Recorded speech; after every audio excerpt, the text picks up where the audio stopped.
nafi'a wa rizqan thayyiba wa amalan mutaqabbala. Summa amma ba'd.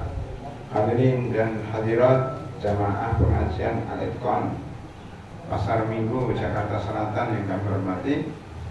Alhamdulillah pada pagi yang berbahagia ini agak mendung ya, kita berada di akhir bulan Sya'ban dan beberapa hari kemudian kita akan menghadapi bulan Ramadan.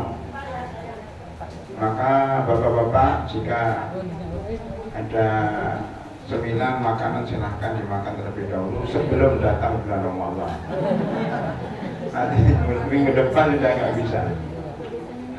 Ibu-ibu yang kami hormati, sebagaimana yang diamanatkan kepada saya bahwa hari ini kita akan bahas hukum-hukum terkait dengan puasa. Puasa mulainya kapan, Bu? Mulainya sebelum subuh. Maksudnya kegiatan. Jadi nanti insya Allah kita akan membahas per kegiatan. Ya, artinya mulai dari sahur sampai sholat tarawih. Karena insya Allah ya, awal puasa tahun ini 1446 bertepatan dengan 2025 Masehi, insya Allah akan berlangsung 1 Maret 2025 bertepatan dengan hari Sabtu. Insya Allah semuanya sama. Amin. Tetapi kemudian diprediksi sebagian dari umat Islam Indonesia itu akan berpuasa selama 29 hari. Makanya nanti ada yang Idul Fitrinya lebih dahulu. Lebih dahulu Idul Fitrinya. Jadi tidak apa-apa. Yang penting semuanya bisa puasa dan bersolat Idul Fitri ya, serta bersilaturahim. Bapak dan Ibu sekalian, untuk menyingkat waktu kita mulai puasa itu pertama kali apa, Bu? Niat. Ya, niat. Niatnya sejak malam. Berarti ini kita puasa, urutan puasa. Pertama niat. Niat itu harus dilakukan untuk semua ibadah. Adapun untuk puasa Ramadan, karena ya puasa wajib, niatnya harus malam hari sebelum subuh. Malam hari itu sebelum subuh. Berdasarkan hadis Rasulullah SAW, man lam yubayyitis syiyam, man yubayyit as-syiyam minal lail fala syiyamalah. Barang siapa yang tidak berniat malam hari pada bulan Ramadan, maka puasanya tidak sah. Puasanya tidak sah. Kalau puasa wajib, niatnya harus semenjak malam. Berbeda kalau puasa sunnah, maka niatnya boleh semenjak siang. Karena Rasulullah SAW ya, suatu hari ingin makan, bertanya kepada Aisyah, ada makanan enggak pagi ini? Oh, tidak ada. Ya sudah, kalau gitu saya puasa. Jadi puasa sunnah niatnya boleh siang hari, tetapi kalau puasa wajib harus semenjak malam. Itu yang pertama. Harus ya, semenjak ya, sejak malam. Yang kedua, niatnya ini untuk 1 hari puasa.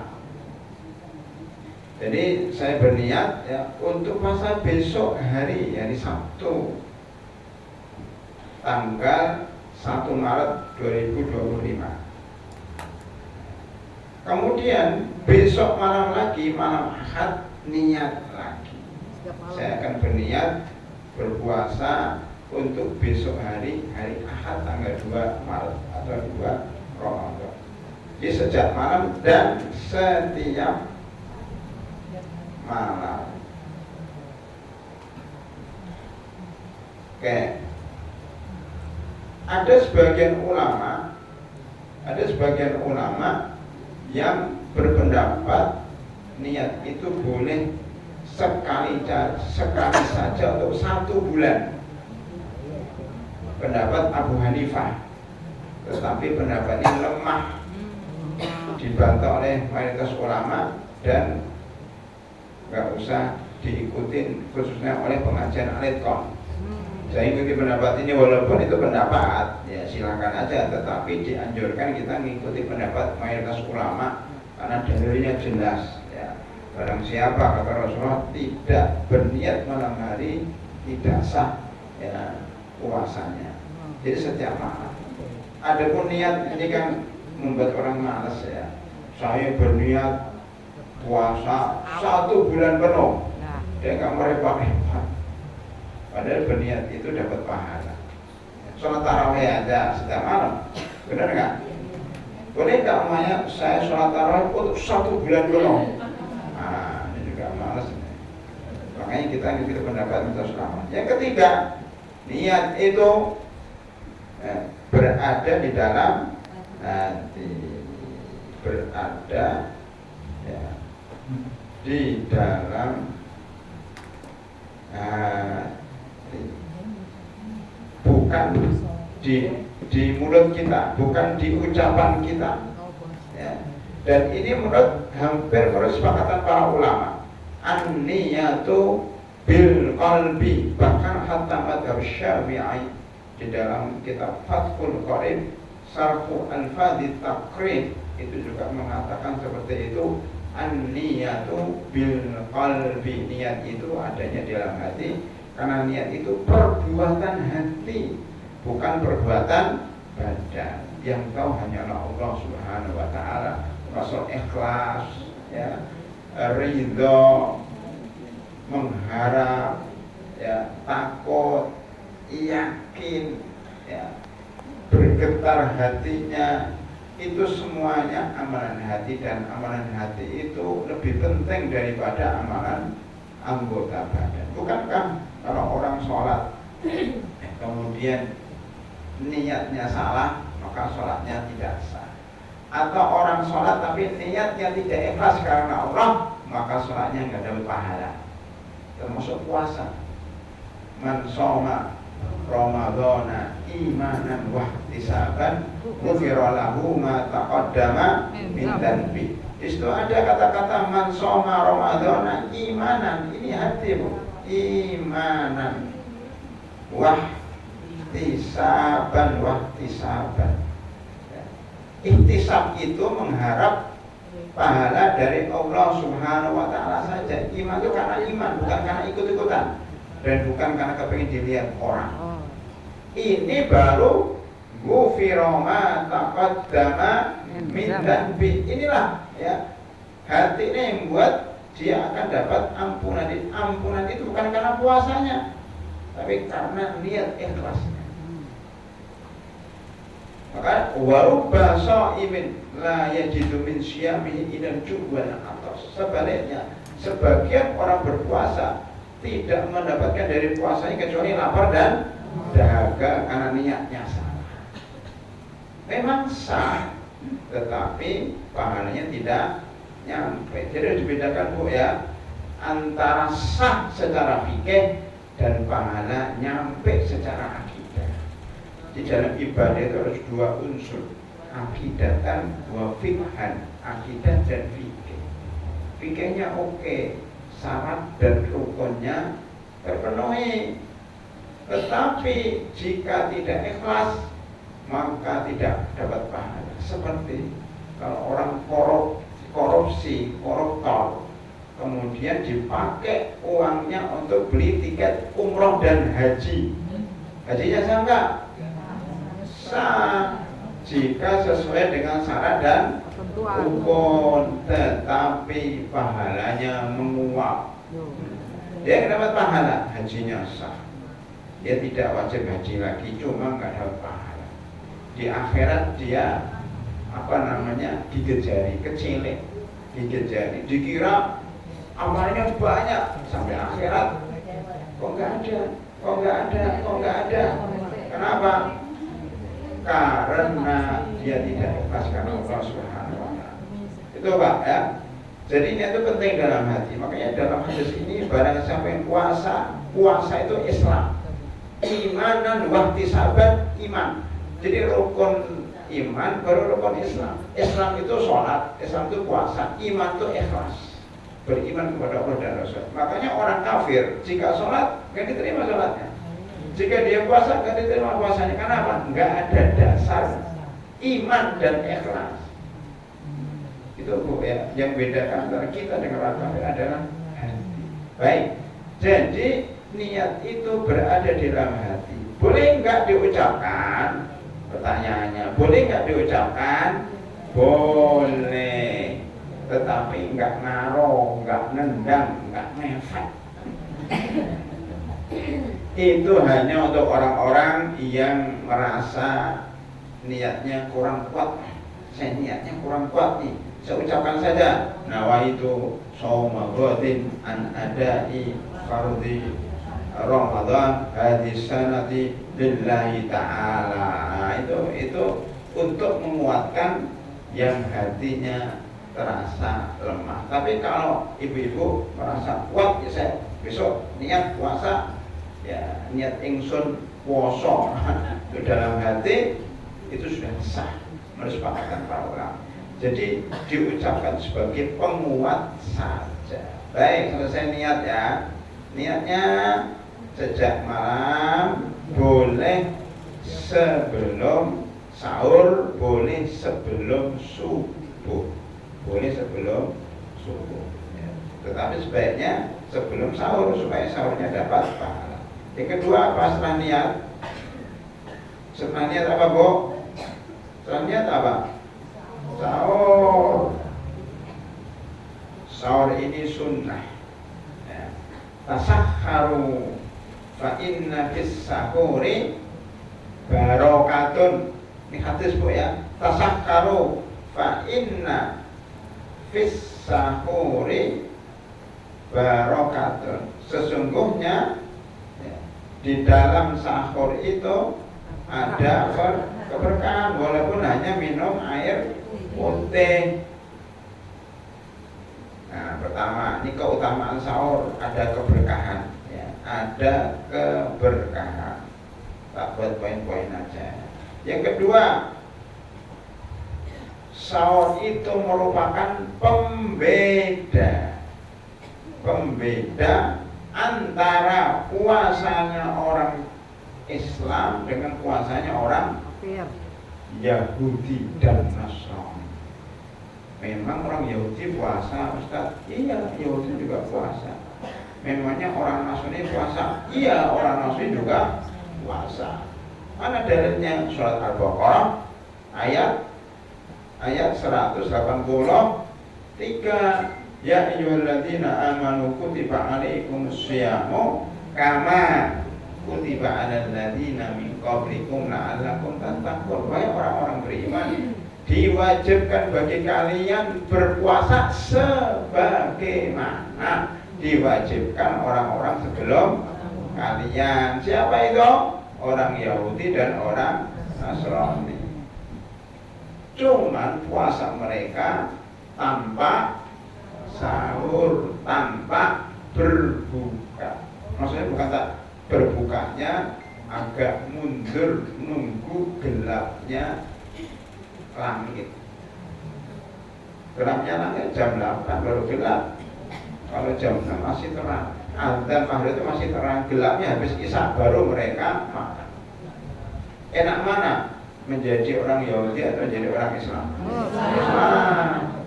Kenyang lagi. Kenyang kan?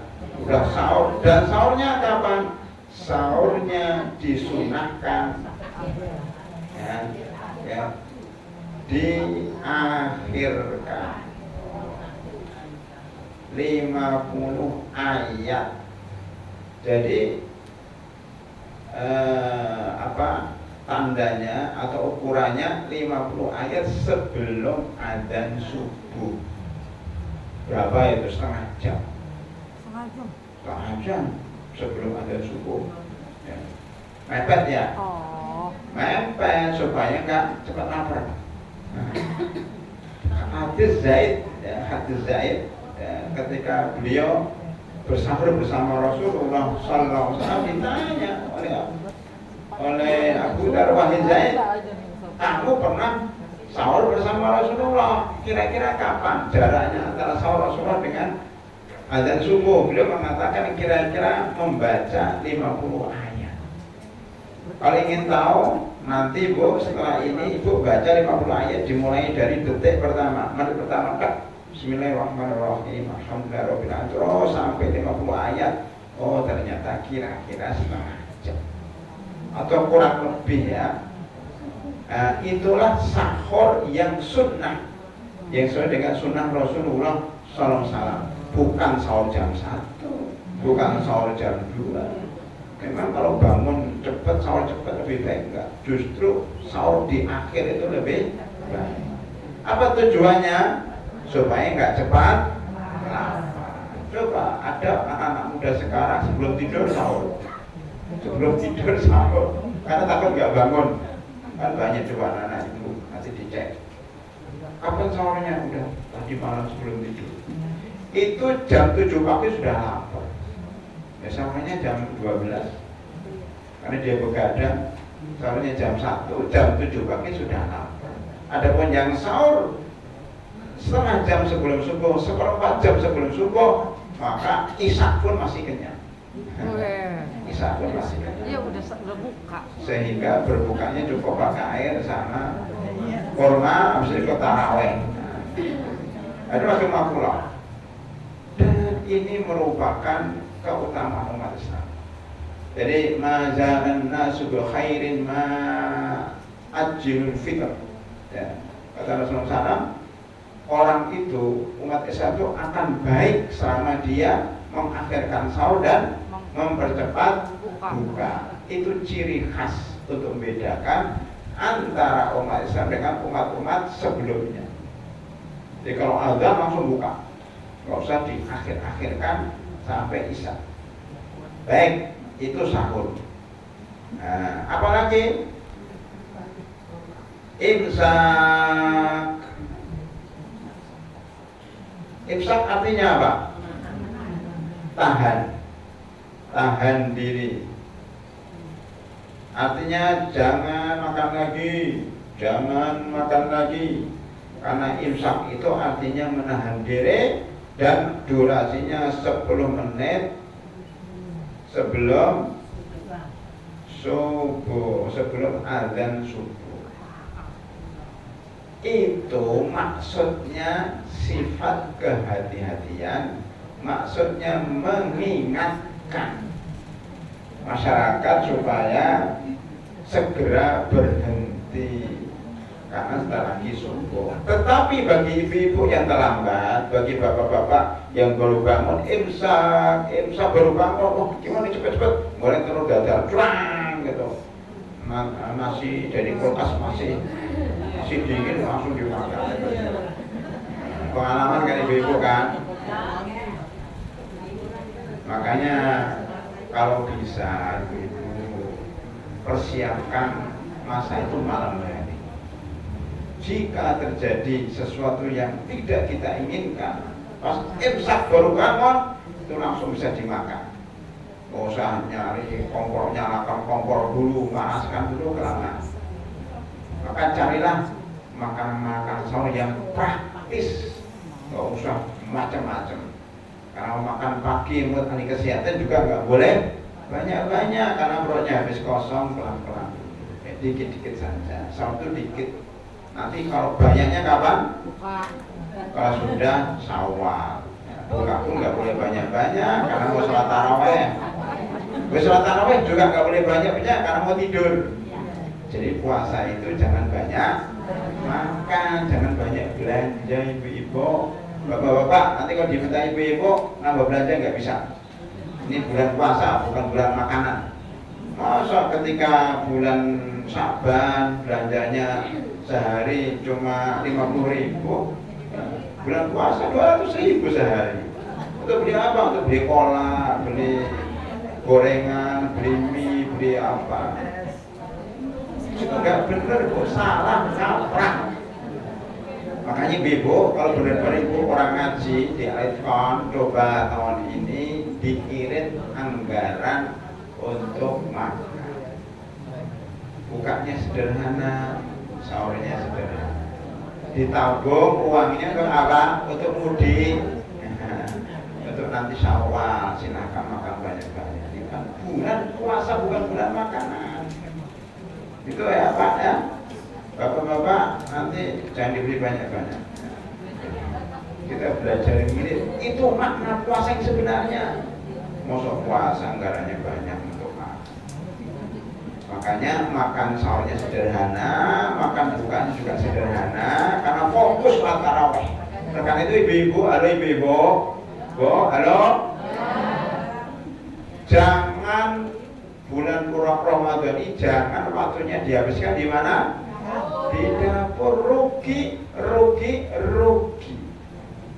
Karena Ramadan itu belum tentu terulang pada masa mendatang, belum tentu kita hidup sampai akhir, belum tentu hidup sampai Ramadan ke depan. Bulan Sabar mungkin meninggal dunia, kan kita nggak tahu. Makanya mumpung anggap saja ini Ramadan terakhir. Anggap saja Ramadan terakhir, maka nggak ada masa-masa. Dan ini masak ya tadi, telur goreng, telur godok, apalah, sayur beli bisa. Ya, kalau perlu catering udah cukup. Uangnya dihabiskan untuk beli catering, ibu-ibu ngaji terus sudah siap-siap tinggal telepon, Pak kirim makanan, selesai gitu. Kan yang penting ada makanan, tidak perlu masak sendiri. Kalau bisa dikerjakan orang lain, kenapa harus dikerjakan sendiri? Bapak kalau nyuci mobil dicuci sendiri atau dicucikan orang? Cuci motor orang lain. Lagian bagi-bagi rezeki, ya kan? Kasihan ibu-ibu yang punya kamu datang masak untuk kamu buat ini. Jadi kita bagi-bagi rezeki pada bulan Ramadan dengan memesan makan sama orang lain.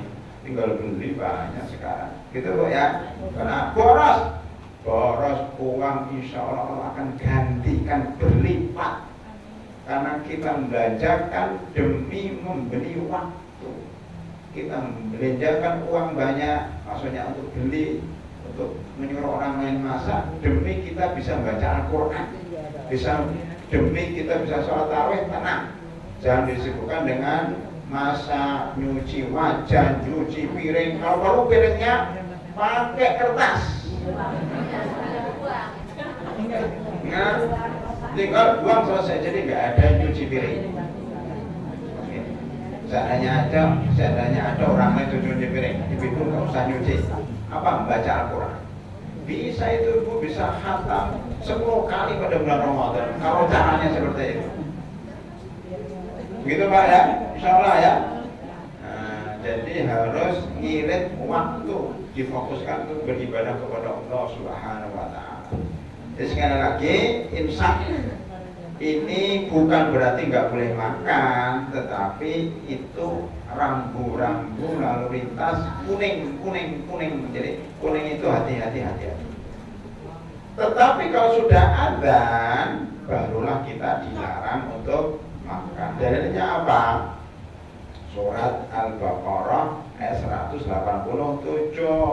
Wa kulu washrabu hatta yatabayyana lakumul khaytul abyadu minal khaytil aswadi minal fajr.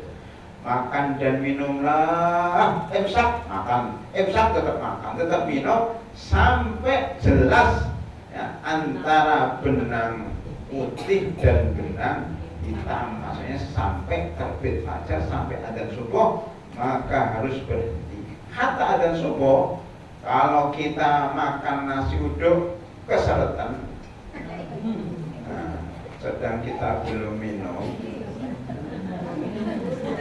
contoh, sedang kita belum minum, Allah Akbar, gimana? Minum nggak? Minum aja nggak apa-apa, tapi setengah gelas atau 1 gelas.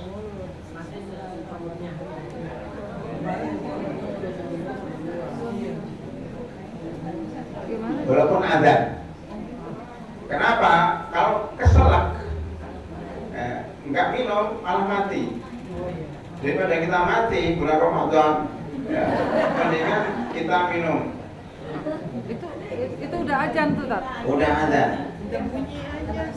Iya, belum azan. Lah pilih mana? Mati atau minum? Minum lah. Tapi batal nggak puasanya? Enggak lah. Ini tadi keadaan khusus saja. Ada hadisnya. Hadisnya berbunyi apa? Rasulullah SAW bersabda, jika di tangan salah satu dari kan ada makanan, ya, udah dipegang nih, ya, kemudian terdengar azan, maka janganlah kemudian dibuang, ya, lanjutkan. Bukan di tangan, maksudnya di tangan udah gini, sudah sekali. Atau di tangan, belum di mulut. Iya, maksudnya itu sudah ada di mulut gitu. Maksud di tangan itu maksudnya banyak. Di antaranya sudah di mulut, di antaranya keselak tadi. Kan di tangan tadi. Udah minum. Kalau di tangan sepiring? Makanya maksudnya bukan masih satu piring, jangan itu dimakan. Dia makan satu piring, apalagi azan baru sopnya masih panas.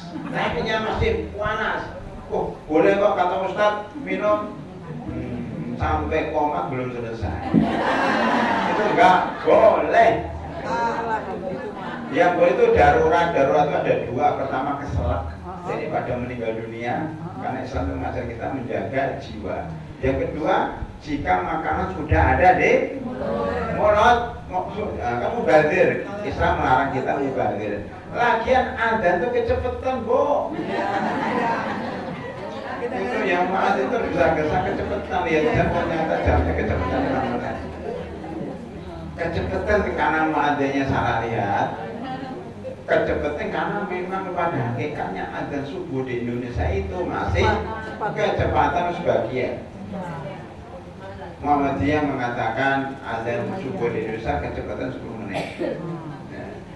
Ulama-ulama lain di tempat lain mengatakan kecepatan 15 menit, 20 menit gitu. Bukan berarti kita sengaja, enggak. Tapi untuk jaga-jaga, tetap sebelum adzan kita berhenti. Tetapi dalam keadaan darurat, maka boleh kita minum, anggap saja pak kecepatan adzannya. Tidak boleh sengaja ya. Ini dalam keadaan terpepet. Kalau daruratnya tiap hari? Kalau tiap hari bukan darurat. Sengaja meremehkan tiap hari itu nggak boleh. Ini hanya waktu-waktu tertentu. Sudah saya jelaskan. Jangan salah paham Bu ya.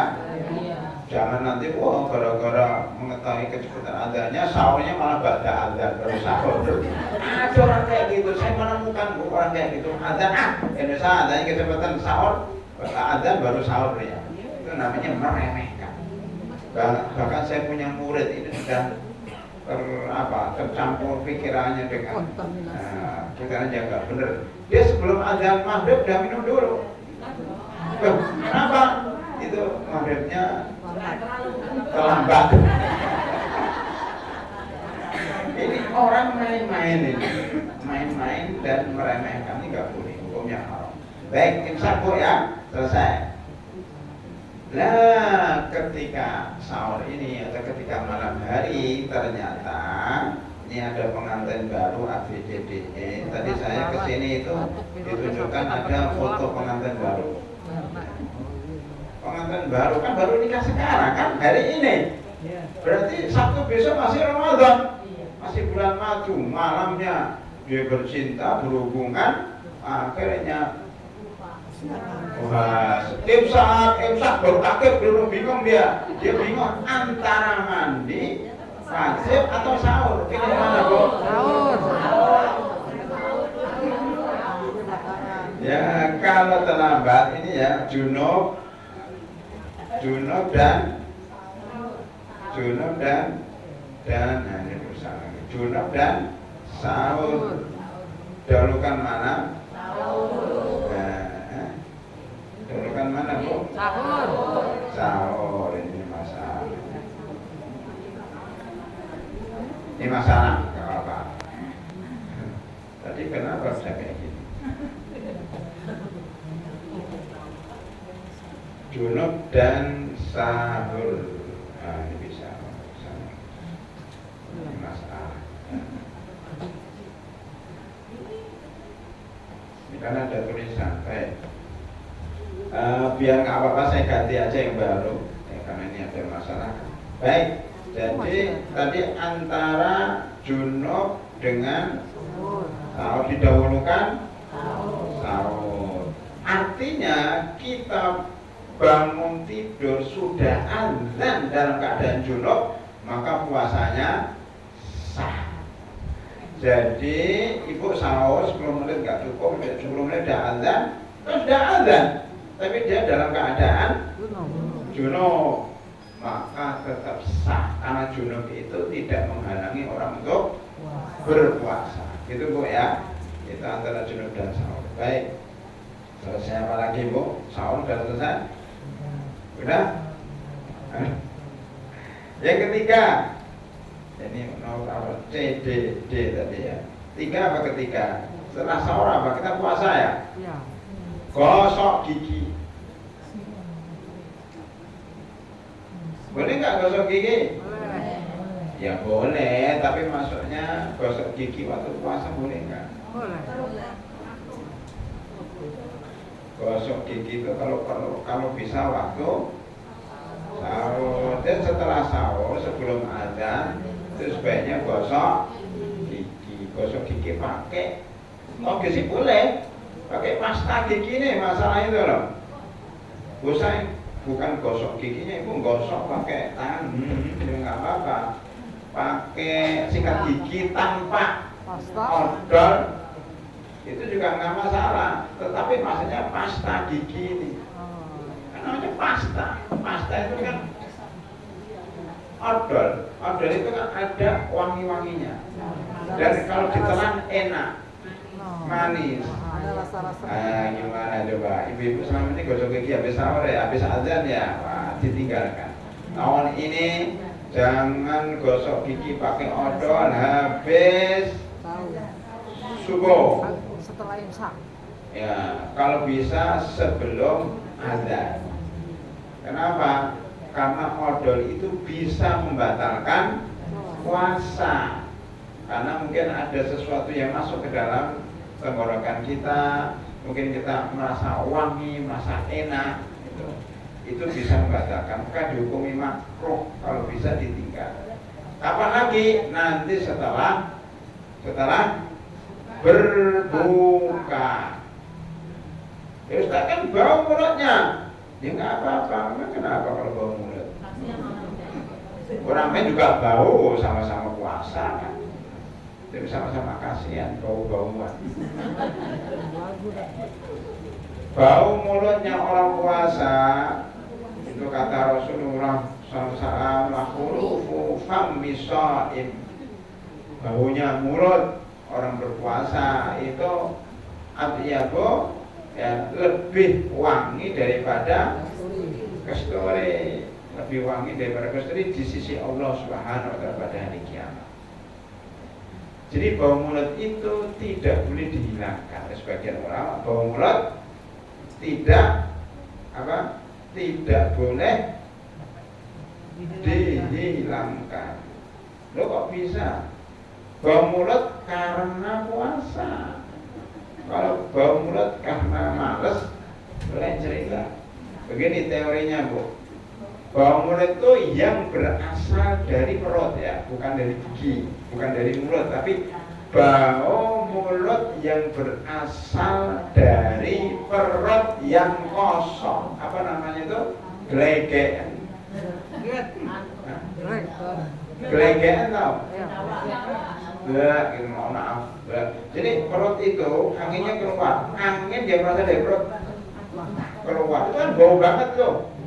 Kalau makan sambal keluarnya baunya sambal. Kalau makan sayur asam keluarnya sayur asam. Makan pete keluarnya pete. Tergantung yang dalam perut apa. Itu bau banget. Baunya itu akan lebih bau kalau lapar. itu namanya uluf, ya haluf, uluf, ulufun. Itu bau dari perut. Ini jangan dihilangkan. Kenapa? Para ulama mengatakan begini, bekas-bekas ibadah disunahkan untuk dipertahankan, jangan dihilangkan. Contoh lain apa bu? Darahnya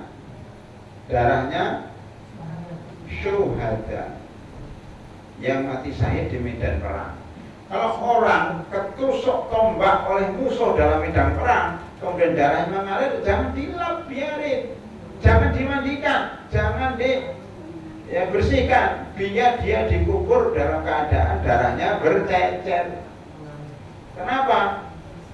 Sebagai saksi nanti di hari kiamat, loh ini loh syahid, darahnya masih tercecer.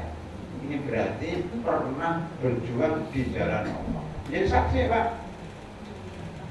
Itu bukan nggak kotor Ustaz. Nah, kotor itu kan kalau bukan karena ibadah. Kalau ibadah seperti darahnya syuhada nggak boleh dihilangkan.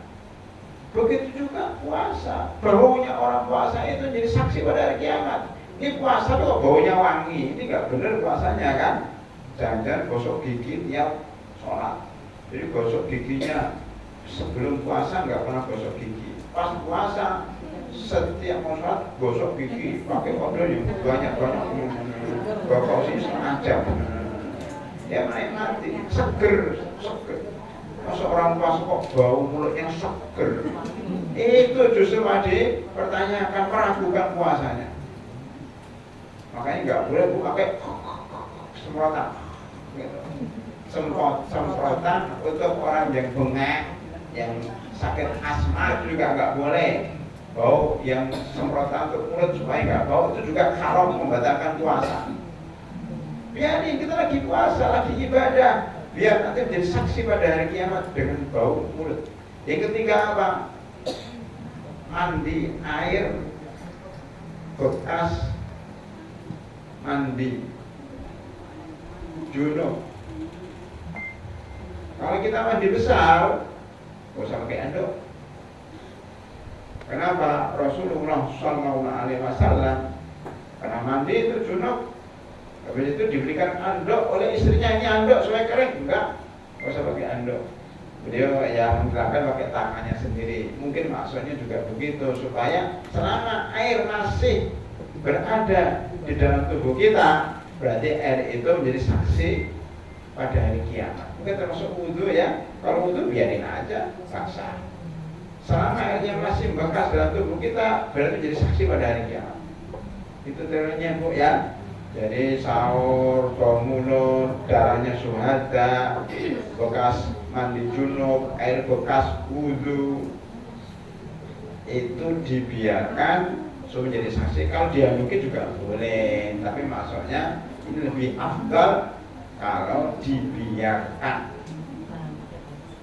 Apalagi Bu, ini waktu pagi-pagi itu udah gosok gigi makro. Bau mulut jangan dihilangkan, jangan pakai sikat gigi tapi pakai siwak. Kalau pakai siwak silahkan. Siwak ini bagus sunnah sepanjang hari pakai siwak, kan di situ nggak ada odolnya.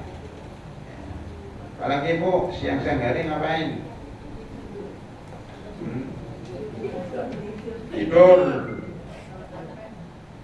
Ada hadis yang diviralkan orang-orang yang tidak bertanggung jawab. Naumus shaimi ibadatun. Puasanya orang puasa itu ibadah. Ini hadisnya dhaif, shaim ibadah. Ini ajarannya siapa? Ini nggak ada. Puasa, tidurnya orang puasa itu ibadah. Ini kata siapa? Ini nggak ada. Tidur tetap yang membawa waktu. Nggak ada. Orang puasa itu jangan banyak tidur, tapi banyak beribadah. Maka Bu, puasa itu saya tambahkan Bu, dikurangi makannya. Ada 5. Dikurangi minumnya dikurangi, tidurnya dikurangi, ngobrolnya dikurangi, bergaul dengan manusia. Ada 5 yang kata para ulama membuat hati kita nggak bersih. Banyak makan, banyak minum, terus ngantuk, kekenyangan, banyak tidur, nanti banyak ngobrol ngalor gitu. Habis itu ketemu orang, semua orang ditemui dari pagi sampai sore cuma kunjung aja. Puasa pekerjaannya silaturahim, diajak ngomong. Kenapa seperti itu? Karena puasa itu untuk mendekatkan diri kepada Allah Subhanahu wa taala, bermunajat, banyak diem, banyak baca Al-Qur'an. Jadi diem untuk baca Al-Qur'an, berzikir. Apalagi kalau iktikaf, cari masjid yang enggak banyak orangnya, di pojok, menghindari ngobrol dengan orang. Makanya Bu, mumpung ini baru tanggal 27, silahkan ngobrol sampai 3 hari. Nanti udah Ramadan. Bu, sini Bu, saya ngobrol sebentar. Ini imun, saya puasa 5 menit aja ya. Gimana? Walaupun Ibu punya apa? Punya kuota 20.000 kata. Gimana caranya? Waktu ba'da subuh sampai maghrib 2000 kata aja sekedarnya. Nanti ba'da maghrib langsung ngomong panjang, nggak apa-apa. Nyiapkan makan lagi, ada bisa makan langsung ngobrol supaya 20.000 selesai. Nanti bahasa tarawih mau ngobrol. Nah, nanti pas sahur ngobrol. Tapi kalau sudah adzan diem. Karena ibu-ibu itu kalau nggak nyampe 20.000 kata-kata sakit. Pusing. Oh, saya belum ngomong nih, belum curhat nih, belum. Pokoknya diomongkan panjang gitu. Kalau bapak berapa? 9.000. Enggak, 7.000. Bapak-bapak ini, makanya bapak itu ngirit bicara. Diam tapi menghanyutkan. Ya nanti kalau ibu-ibu, kalau bapak dia itu jangan diremehkan, dia lagi berpikir, menghanyutkan. Itu bapak. Itu ya. Maka di sini jangan banyak tidur. Naum musaim ibaratun, hadisnya lemah. Terus bagaimana Ustaz? Kecuali kalau tidurnya diniatkan agar nanti malam bisa sholat tahajud, sholat tarawihnya enggak ngantuk, maka dia menjadi ibadah bukan karena hadis, tetapi karena niat untuk sholat tarawih, niat untuk sholat tahajud malam hari, itu baru ibadah. Jadi ibadahnya dari sisi niat, bukan dari hadis ini. Ya, kalau cuma tidur-tidur nggak ada niat, ya nggak ada pahala. Saya ulangi lagi, ini karena niat, yang penting itu niat. Tidur sama-sama tidur, yang satu nggak dapat pahala, yang satu dapat pahala karena yang satu niatnya baik, yang satu nggak berniat. Maka kalau ibu tidur niatkan, ibu bicara niatkan untuk amar ma'ruf nahi munkar ya. Ibu apa saja makan niatkan untuk menguatkan badan, jasad supaya nanti bisa ibadah, itu insya pahala. Apalagi Bu? Nah ini tidur, bau mulut, apa lagi? Siang hari diajak tengkar, nggak mau, ya, nggak mau, udah diem. Walaupun kita ada apa? Diajak bertengkar, diajak kita di jalan namanya, alhamdulillah mendaring ada serempetan atau apa, diajak udah. Yang waras ngalah, ini puasa, saya nggak mau berdebat. Ya, kamu butuh apa, udah beri uang selesai. Jadi nggak usah berdebat ketika puasa.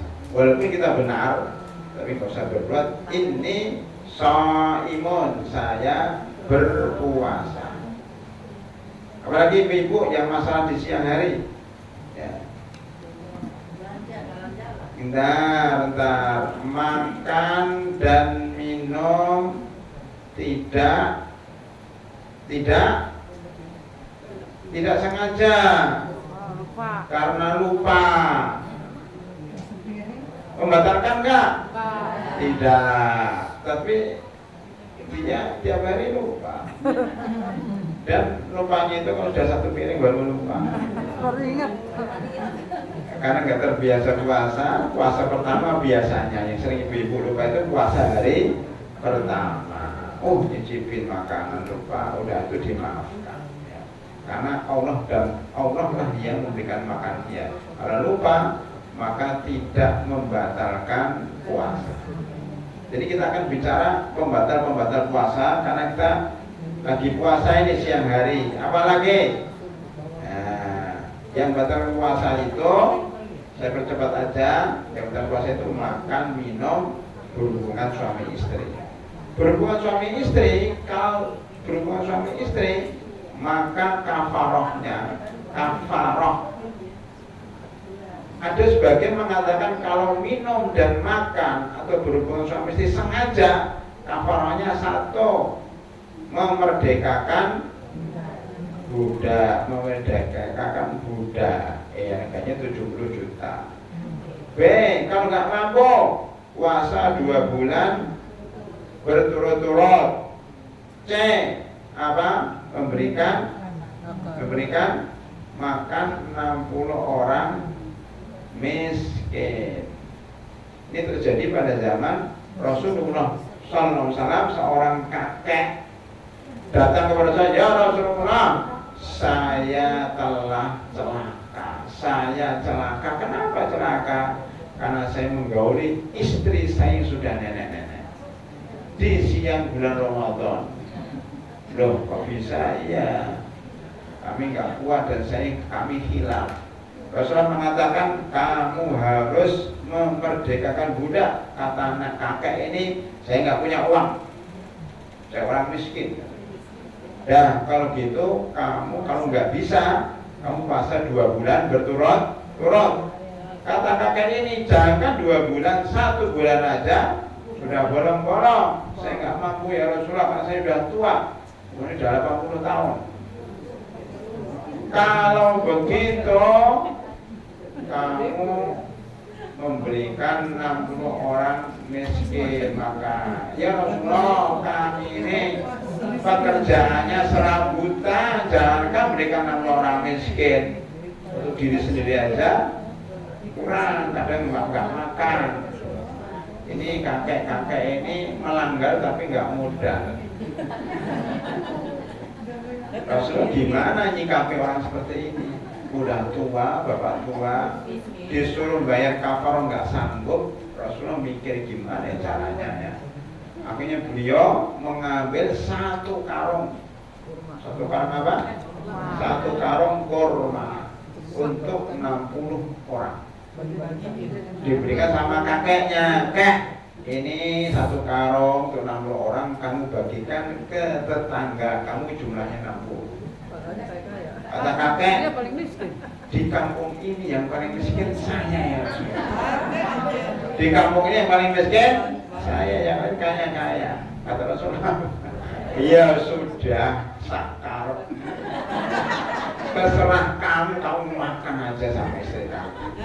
Sampai dia tertawa, itu ada yang orang kayak gini melanggar tapi nggak punya modal. Kalau orang kaya tinggal bayar, tapi nggak kaya juga dia miskin. Tetapi ini khusus bapak ini Bu ya, tidak boleh ditiru bapak-bapak ibu. Kalau kita yang niru tetap kena, karena ini khusus kakek ini, mungkin kakek ini ya mungkin nggak tahu ya. Nah, itu ceritanya. Ada yang mengatakan tidak mesti berhubungan minum atau makan sengaja kena 3 kafarah. Ada sebagian ulama mengatakan seperti itu, sama-sama melanggar secara sengaja pada bulan Ramadan, maka hukumannya sama walaupun cuma makan dan minum. Itu kafarah.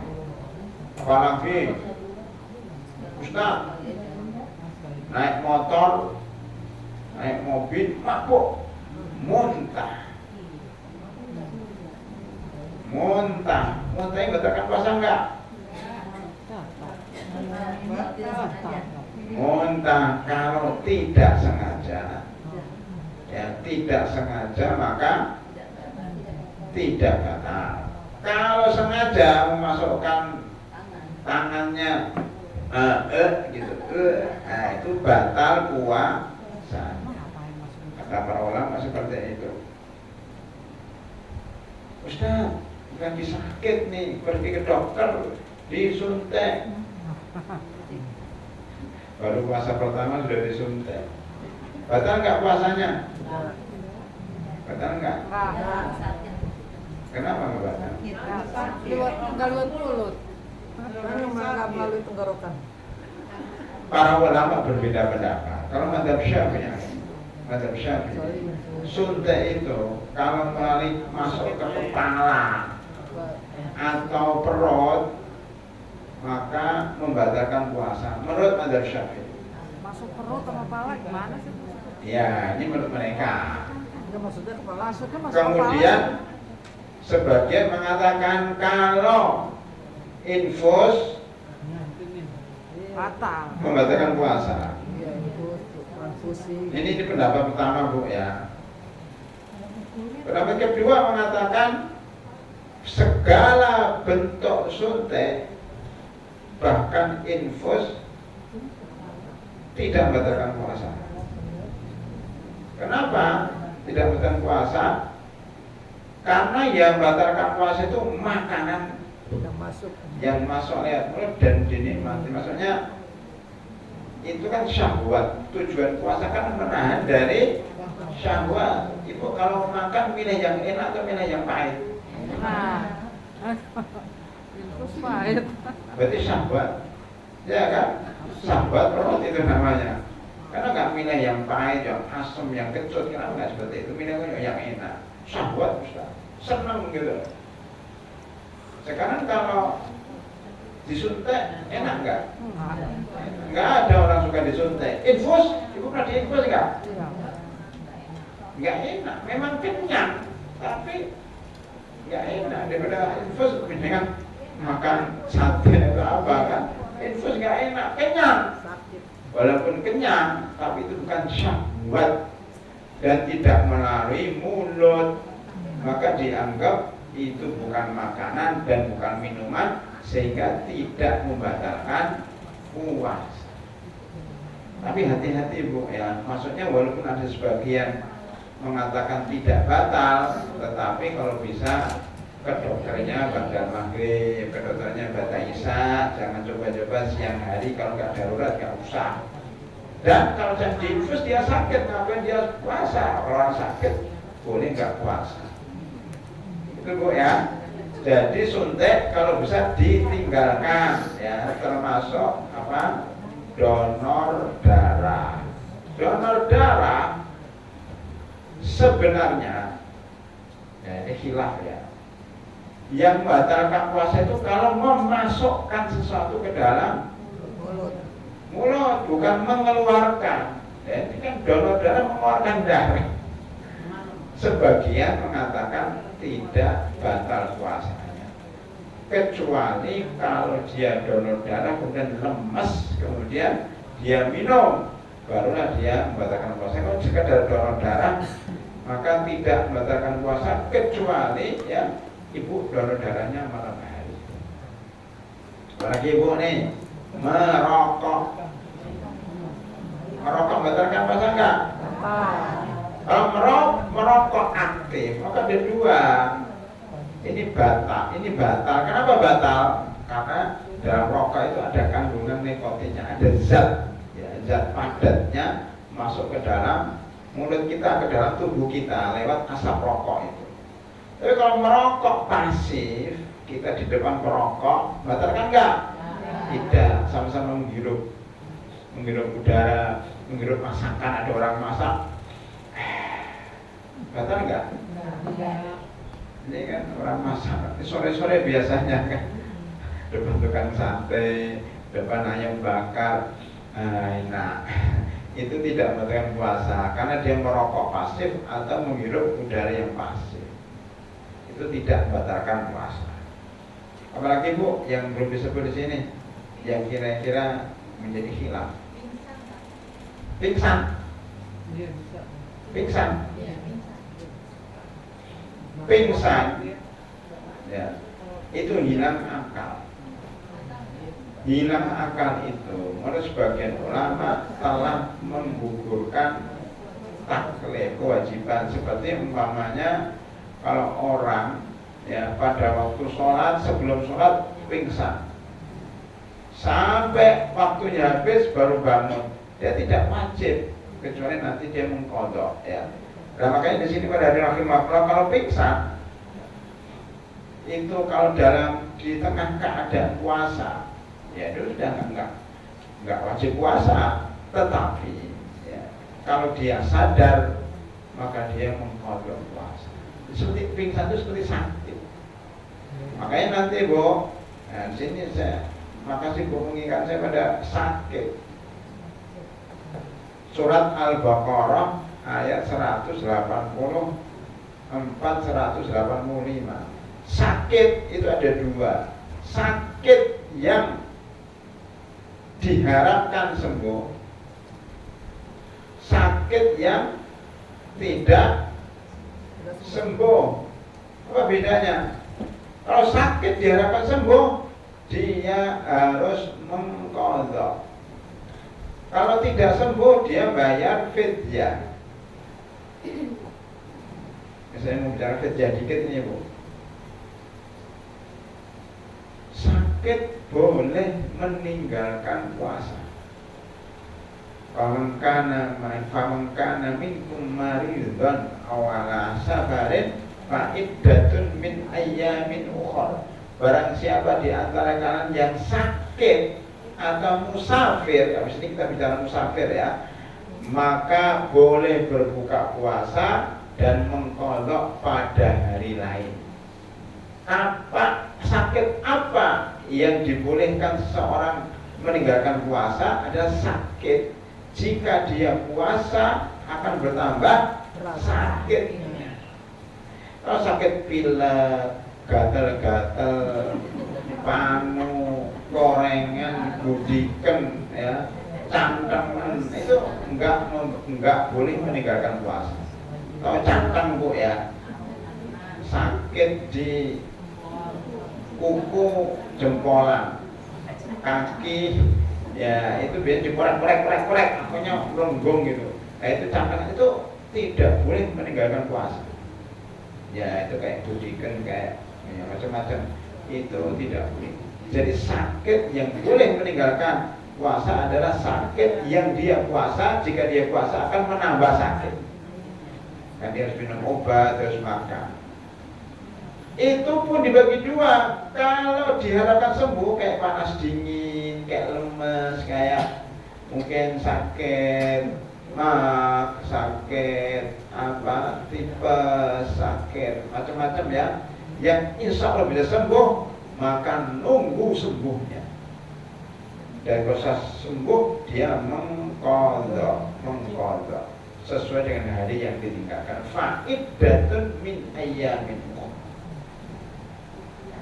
Tetapi kalau sakitnya menahun, sakit yang berat seperti apa Bu? Sakit jantung, koroner, sakit ginjal, gagal ginjal, sakit-sakit yang gula, yang kemungkinan besar tidak sembuh, maka boleh dia membayar fidyah. Ya, karena kemungkinan kecil sembuh membayar fidyah. Fidyah ini Bu ya, nanti kita bahas.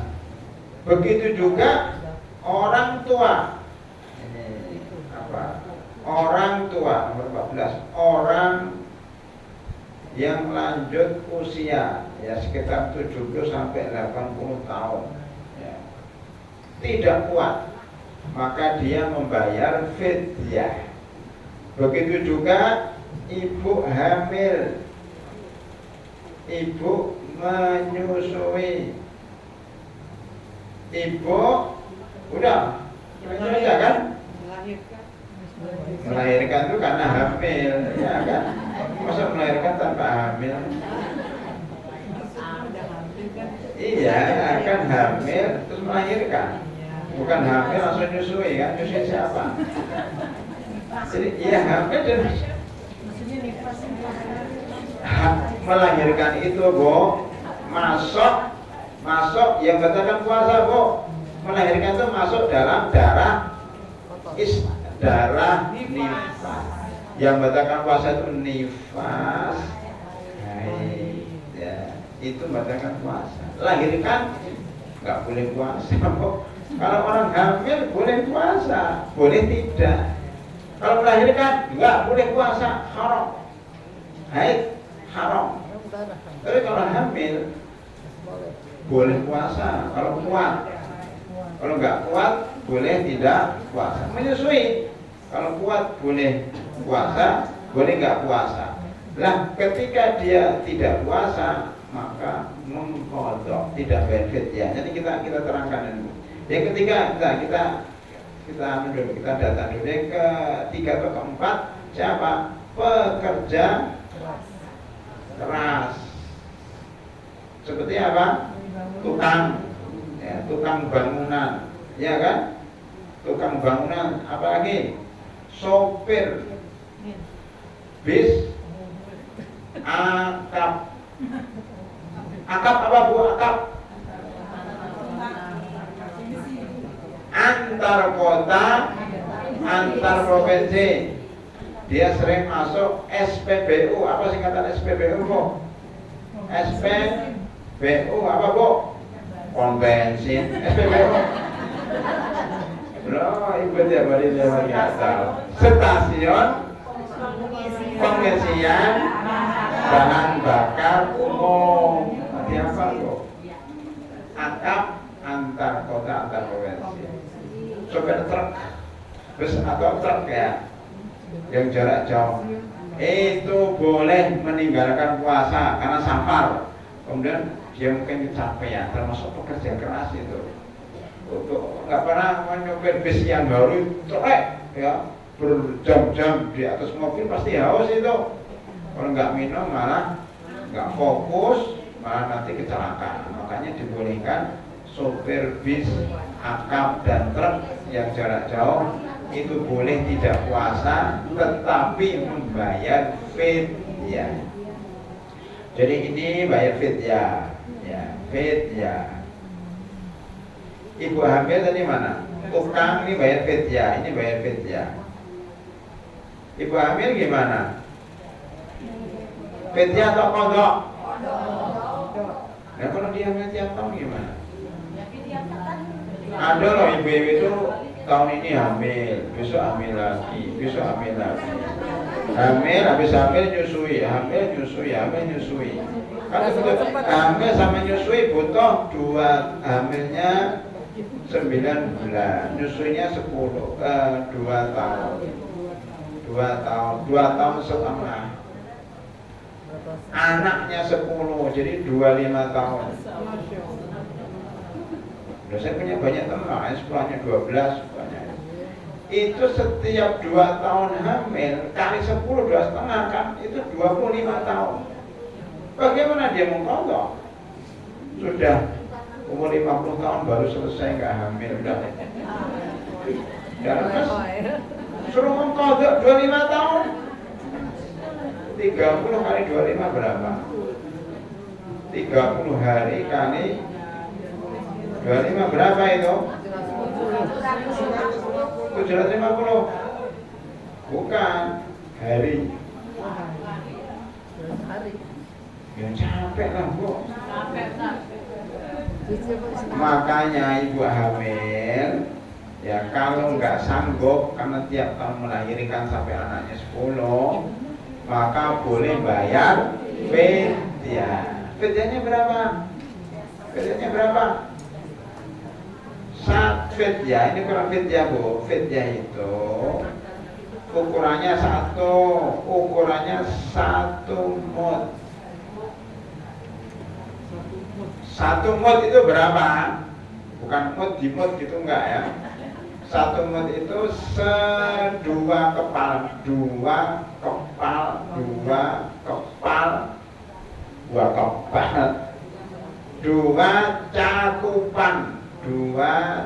cakupan. 2 cakupan salah. Cakupan 2 tangan. manusia dewasa.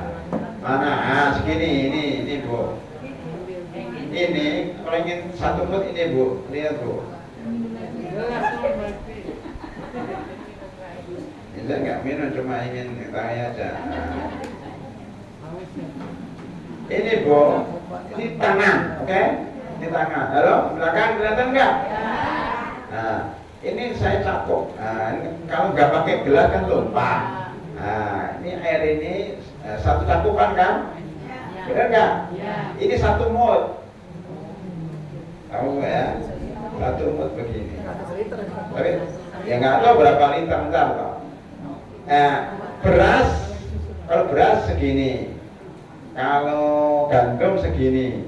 Pokoknya 1 mut itu. 1 mut itu ukurannya adalah kalau zaman sekarang sama dengan 750 gram. 1 kilo kurang ya. 750 gram 1 kilo kurang ya. 1 mut. Lah ada namanya sok. Nanti Ibu akan lihat kalau Idul Fitri itu satu sok itu 4 mut. Jadi Ibu zakat fitri, bukan zakat fitrah ya. Zakat fitri. Salah itu zakat fitrah itu. Idul fitrah atau Idul Fitri? Ada nggak Idul Fitrah? Nah itu nama tetangga itu Idul Fitrah. Idul Fitri, zakat fitri, bukan zakat fitrah. Ini karena itu zakat karena kita berbuka, karena kita makan. Idul Fitri itu karena kita makan, bukan karena fitrah, bukan kembali kepada fitrah, tapi kembali makan setelah 30 hari kita puasa, gitu Pak ya. Itu salah kaprah. Maka kita mencoba memperbaiki diri sedikit bahwa yang benar zakat fitri dan Idul Fitri, nggak ada zakat fitrah. Ya. Baik, ketika zakat fitri itu kita membayar 1 beras atau sebesar 4 mut atau 1 sok. 4-nya ini 1 kepalan, 2 kepalan, 3 cakupan, 4 cakupan segini. Itu besarnya zakat fitri. Kalau jika konversikan dengan 350 gram berarti berapa? 3 kilo, karena 750 kali 4 sama dengan 3 kan? Ya kan? Kok bisa ya kan? Karena 150 tambah 2 300 gram, 3 kilo. 3.000 ya? Ya 3.000. Ya 3 gram, 3 kilogram. Oke, K itu 1.000 ya. Namanya kita beli apa pakai K. Nah, sekarang pakai K. Namanya beli apa? Beli makanan berapa harganya? 5K. 5.000. Jadi K gram berarti 1.000 gram. Berarti 1 kilo. Oke. Ya. 3 kilogram. Ada yang mengatakan 2,5 ya, antara 2,5 sampai 3 kilogram. Itu satu sok. Kalau 1 mut berarti 750 gram, 1 kilo per hadirin. Nah inilah para hadirin, 750 gram ini ukuran kita bayar fidyah. Fidyah itu boleh beras mentah, boleh nasi matang, nasi goreng dengan lauknya. Pilih mana terserah. Kalau sekarang seharga 25.000 ya, nasi kotak sudah dengan lauknya, sambelnya, sayurnya untuk 1 orang. Quran Surat Al-Baqarah 184. Wa 'alal ladzina yutiqunahu fidyatun yatun ta'amu Miskin. miskin. To'a itu makanan, miskin satu orang miskin. Ya, makanan sekali saja untuk satu orang miskin. Jadi satu tambah satu. Bukan 3 kali, Ustaz. 3 kali itu kan makanan orang Indonesia. Makan sehari 3 kali. Pagi makan nasi goreng. Tadi Ibu pagi makan apa? Nasi uduk, nasi goreng. Siang makan Sayur asem. ya, nasi padang, makan ya pecel lele. Itu kan orang Indonesia. Kalau orang Arab makanya ya sekali aja siang hari makan nasinya, paginya roti, malamnya roti. Jadi ukuran 3 kali sehari itu orang Indonesia saja. Makanya dalam Islam itu kan universal, seluruh dunia cukup sekali makan. Tapi yang banyak supaya kalau dia lapar bisa disimpan itu 3 kali. Jadi sekali aja Bu ya. Kapan bayarnya? Kapan bayarnya? Setiap hari dia tidak puasa dibayar. Panggil orang miskin, beri nasi kotak 1, nasi bungkus 1. Kalau mau boleh diakhirkan sebelum Idul Fitri. Kumpulkan 30 orang miskin langsung dikumpulkan, masing-masing diberi 1 kotak atau 1 bungkus ya, 1 bungkus nasi bungkus. 3 orang miskin ini disampaikan oleh Anas bin Malik. Anas bin Malik itu seorang sahabat yang paling panjang umurnya 105 tahun. Anaknya sekitar 100 juga. Cucunya berapa? Bininya banyak, woi. Anas bin Malik ini dulu waktu kecil 10 tahun sudah diserahkan kepada Rasulullah Sallallahu Alaihi Wasallam. Ya.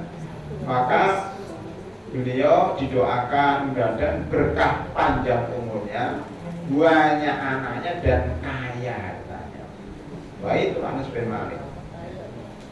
Itu umur 100 tahun dia nggak bisa puasa, makanya tiap tahun sebelum Idul Fitri beliau membayar 30 orang miskin kan sudah tua. Itu Bu ya, itu orang miskin. Apalagi ini safar. Sekarang safar apa ini? Ya safar berapa nggak tahu ya. Safar yang boleh kita boleh kita berbuka kalau jaraknya 16 farsah. Farsah. Terus paritas ulang. 16 farsah itu berapa? Coba hitung-hitungan Bu. 1 farsah 16 ya. Sama dengan 3 mil. Sama dengan 5,5 kilometer. Nah, sekarang saya tanya Bu, kira-kira 16 farsah berapa mil? Kalikan lah ya berapa? 16 kali 3, 40 Mil. 8. Kalau 16 kali 5,5 berapa? 480. Sekitar 80 kilometer. Ini yang boleh kita berbuka puasa kalau 48 mil atau 85 kilometer.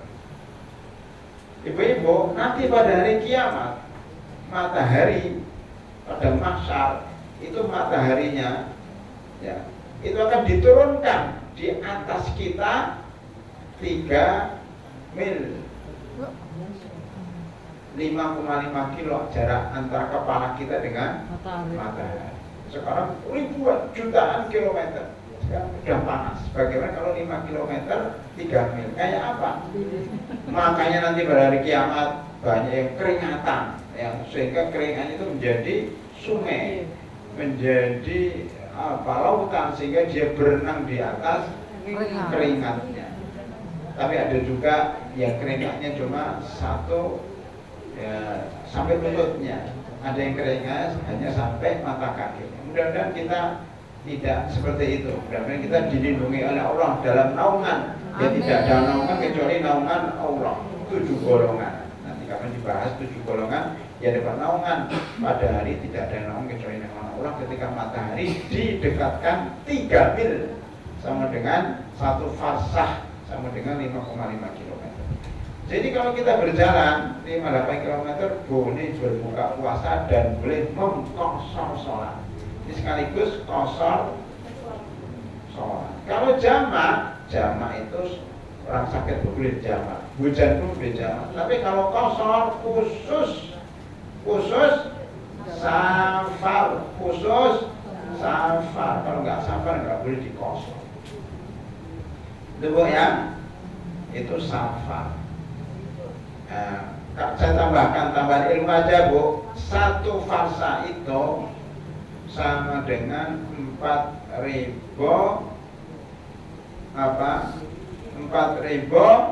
hasta. 1 hasta sama dengan 25 jari. Ini Bu, hasta itu Bu antara siku sampai ujung kaki. Coba Ibu hitung. 1, ini kan 5 Bu ya. 2, 10, 3, 15, 4, 20, 25. Jadi 1 hasta ini 25 jari-jari. Coba dihitung. Atau 2 jengkal. Apa itu 2 jengkal? Ini Bu, 1 jengkal ini. Nah, biasanya 1 hasta ini 2 jengkal, lihat Bu. Kan 2 jengkal. Nah itu kan ini penting Bu, banyak nggak dibahas ini. Saya ulangi, 1 farsa sama dengan 3 mil atau 5 kilometer. Berarti 16 farsa itu 48 mil atau 85 kilometer atau 4.000 hasta. 1 hasta 25 jari-jari dan 2 jengkal. Subhanallah, sampai segitunya para ulama ya dengan detail menjelaskan tentang jarak orang boleh berbuka puasa.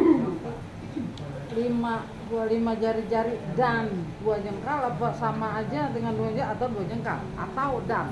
Iya 2 jengkal nih, 1 jengkal kan 2 jengkal. Iya. Atau begini. Oh atau ya? Atau kan ini pilihan atau 3 mil.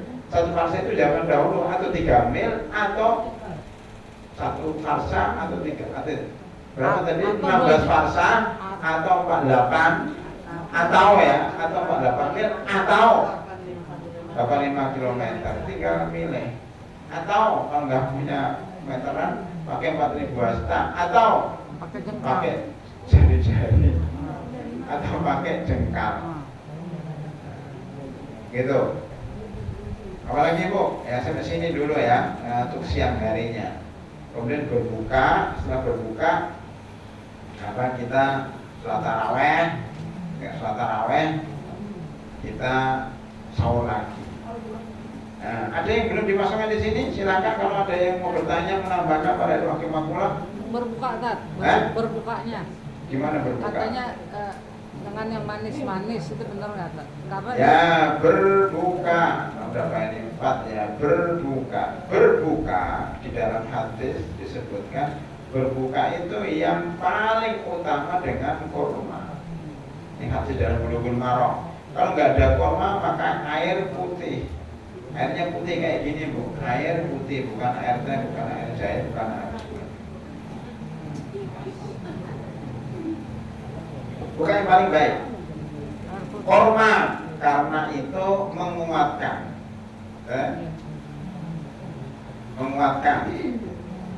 Air karena membersihkan. Dia hadis membersihkan. Jadi kalau kita ingin bersih, apa ini kan susah karena membersihkan. Jadi bersihkan perut, bukan khusus dengan air banyak, minum air putih. Makanya ibu kalau lagi ke restoran, lagi ke rumah makan, habis makan soto, habis makan bakmi, habis makan masakan apa, maka pesannya apa? Air putih. Habis itu minum lagi air apa? Nggak perlu air putih aja air putih hangat itu bagus membersihkan usus kita. Kalau kebiasaan makan besar langsung makan nasi dan lengkap, Kemudian meneruskan kesalahpahaman, dikira korma itu manis, enggak. Korma itu buah-buahan. Jadi ibu itu kalau nggak ada korma, maka makanlah buah-buahan. Ya, mau pisang, mau apel, mau pir, itu saudaranya korma. Bukan kolak, bukan manisan, bukan sirup, bukan gorengan. Nggak nyunah semua itu. Dan itu menimbulkan berbagai macam penyakit. Maka ibu-ibu di sini besok kalau mau buka bersama nggak usah beli gorengan, oke? Kita stop dulu gorengan. Dan yang lain yang beli yang ibu-ibu nggak usah. Loh kenapa? Ya boleh sih, cuma kita belajar hidup sehat. Dan sunahnya kan korma, beli korma. Karena kata para dokter, bedanya manisnya korma dengan manisnya gula apa? Kalau manisnya korma itu mudah dicerna oleh badan dan tidak harus detik, itu juga cernanya itu bisa bertahap agak lama. Tapi kalau gula butuh tenaga untuk mencernanya. Itu membuat badan tadi kayak kolesterol, kayak diabetes itu karena manis ya. Makanya beda. Kalau mau buat kolak silakan, tapi pakai gula aren, pakai madu, pakai apa ya. Intinya nggak pakai gula pasir yang biasa. Oke. Jadi manisnya itu manis buah kurma asli. Air putih. Apa lagi kita ingat tadi? makannya tadi tuh. Makannya kesehatan, enggak boleh bukan enggak boleh, tidak dianjurkan langsung banyak. Korma kayak sholat, habis sholat baru makan besar, itu pun jangan banyak-banyak karena mau sholat taraweh. Maka kalau ibu-ibu biasanya sholat taraweh dulu mas. Intinya sudah saya sampaikan tadi, jangan terfokus pada makanan-makanan hanya sekedarnya. Baik, ada tanyakan lagi apa selain berbuka? Ibu-ibu yang belum saya sampaikan apa saja? Itu terawih yang jadi terawih itu kan saat habis isya apa ntar malam tahajud sama nggak terawih dengan tahajud ya mulai? Ya itu belum saya sampaikan kan baru berbuka. Oh, iya. Ini belum sholat taraweh. Makanya kalau bukanya sedikit, dia insya Allah nggak tambah sholat taraweh. Oke kan? Kalau makannya banyak, perutnya sakit ke belakang lama sampai masjid sudah selesai sholat isya. Gimana kalau sampai masjid sudah selesai sholat isya gimana?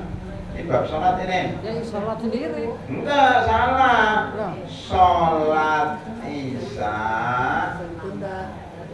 di belakang. Halo, Ibu. Taraweh. Imam taraweh maksudnya. Jadi ibu niatnya sholat isya karena tadi kebanyakan makan sehingga sakit perut, atau sibuk nyuci piring sama nyuci wajan karena tidak mau makan pakai kertas.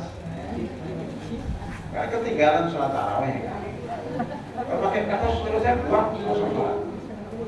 Makanya sampai masjid dia terlambat, sudah selesai sholat isya. Terus gimana? Imamnya sudah sufakum sholatut taraweh 2 rakaat rahimakumullah. Lah gimana belum sholat isya ini? Maka ikutin dia imamnya niat sholat taraweh, kita niatnya sholat isya. Nanti kalau imamnya salam 2 rakaat, kita melanjutkan 2 rakaat. Itu yang benar. Jangan sholat isya sendiri, nggak dapat jamaah. Oh, nanti terlambat ya biar nanti terlambat tarawehnya, tinggal ibu ikut sama imam sampai sholat witir kan kurang 2 sholat tarawehnya, ya kan, dilengkapi di rumah. Jadi boleh ini sholat itu ada 3. Pertama sholat malam Yang kedua apa? Sholat taraweh. Yang ketiga sholat, halo? Sholat? Bukan, sholat tahajud. Apa bedanya? Malam. Apa bedanya tiga ini, Bu? Pak, bedanya apa? Sholat malam, sholat taraweh, sholat tahajud, bedanya apa?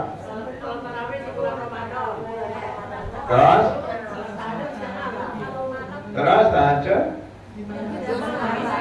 Tiga malam. Habis itu setelah tidur. Kita lihat nih, sholat malam itu setiap sholat yang dilakukan malam hari. Maghrib itu sholat malam, isya sholat malam. Ini kan Ba'diyah sholat malam, qobliyah maghrib, qobliyah apalah, qobliyah ba'diyah itu malam. Witir malam, tahajud malam, taraweh malam. Setiap sholat yang dilakukan malam hari namanya sholat malam. Ya mulai. Entar atau satu-satu lah. Beda itu ya. Sholat taraweh, sholat yang banyak istirahatnya. Taraweh itu artinya istirahat. Jadi baru 2 rakaat itu minum air, makan apa dulu, sholat lagi, ada ceramahnya. Sholat yang banyak istilahnya wabil khusus pada bulan Ramadan itu taraweh. Boleh ba'da isya langsung, boleh malam hari. Aslinya sholat taraweh itu malam hari. Gara-gara umat Islam pada malas bangun malam, maka sholat tarawihnya dimajukan pada isya. Karena sholat tarawihnya jam 1 malam nggak ada yang datang. Ini nggak nyunah itu pada isya. Nggak nyunah. Jadi yang nyunah? Malam, tahajud, sepertiga malam tuh. Iya, maksudnya kalau sholat tarawihnya ada masjid khusus sholat tarawih jam 1 bagus lagi. Cuma kan nggak ada yang datang. Itu menandakan imannya udah pada turun. Kemudian sholat tahajud apa? Sholat tahajud itu sholat khusus setelah tidur. Wa minal laili fatahajjad bihi nafilatan lak. Pada malam hari maka sholatlah tahajud setelah bangun. Jadi kesimpulannya ya, tahajud itu belum tentu taraweh. Taraweh itu belum tentu tahajud. Tapi taraweh dan tahajud pasti sholat malam. Nah itu gimana gabungnya? Kalau habis sholat taraweh boleh sholat tahajud. Tarawehnya 11 rakaat, tahajudnya nambah lagi kalau bangun malam. Begitu. Boleh juga tarawehnya habis tidur. Makanya bisa jadi sholat tarawih dan tahajud bebarengan, namanya sama. Ya, tetapi kalau bulan Ramadan bukan tarawih, hanya tahajud saja. Jadi mari Bu ya. Kalau tarawihnya udah 11, witirnya yang mana? Jadi kalau kan gini, sunnahnya sholat tarawih itu 11 rakaat. Ya kan, sunnahnya. Yang enggak nyunahnya 2-3 rakaat dan sebagainya. Tapi enggak apa-apa, itu boleh-boleh saja, tidak dilarang. Rasulullah itu sholat tarawih 11 rakaat. Tetapi sunnahnya itu bukan 1 jam, 2 jam. Sunnahnya sampai kakinya bengkak-bengkak. Baca rakaat pertama surat Al-Baqarah, surat Ali Imran, surat An-Nisa, surat Al-Maidah, surat Al-An'am, itu sunnah. Orang kata nyunah 11 rakaat, nyunah kalau cuma 1 jam, nyunah setengah jam bahkan. Bacanya qul huwallahu ahad, inna atainakal kautsar, anggap nyunah. Nyunah apa? Nyunah cuma 11 rakaatnya doang. Oleh karena itu di Masjidil Haram, di Mekah dan Madinah, tarawihnya berapa? Ayo Ibu. Tarawihnya di Masjid Madinah dan Masjidil Haram berapa? 2-3, supaya orang nggak terburu-buru. Kira-kira 2 jam setengah. Coba dihitung, kira-kira itu 2 jam setengah. tahajud 11. Kenapa 2-3 rakaat? Dia terasa ringan karena banyak gerak, rakaatnya turun rukuk dulu, banyak perpindahan sehingga nggak terasa.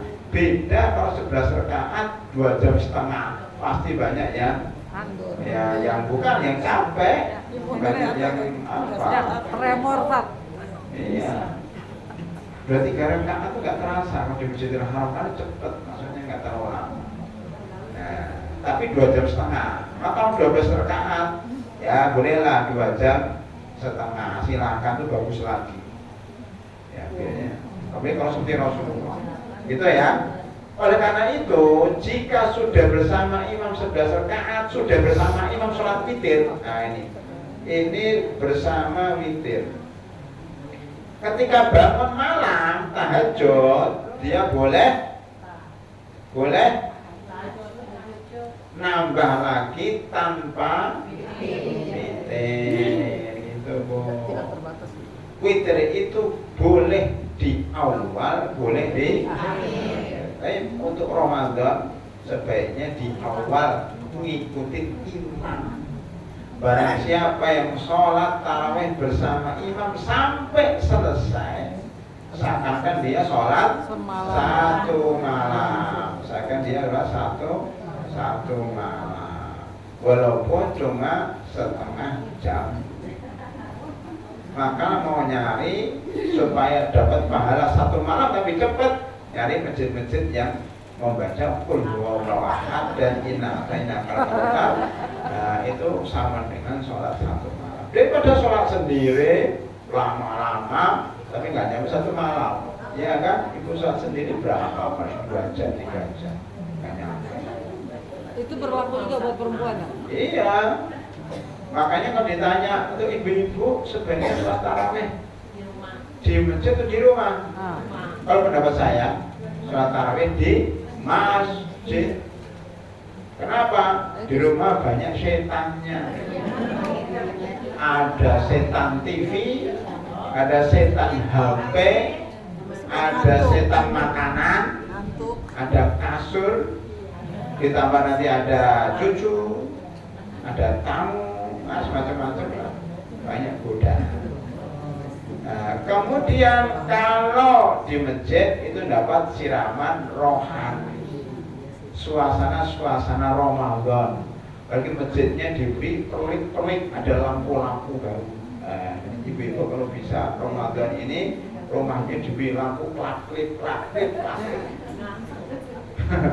Supaya suasana Ramadan masjid-masjid juga dihiasi supaya apa? Siar ini Ramadan.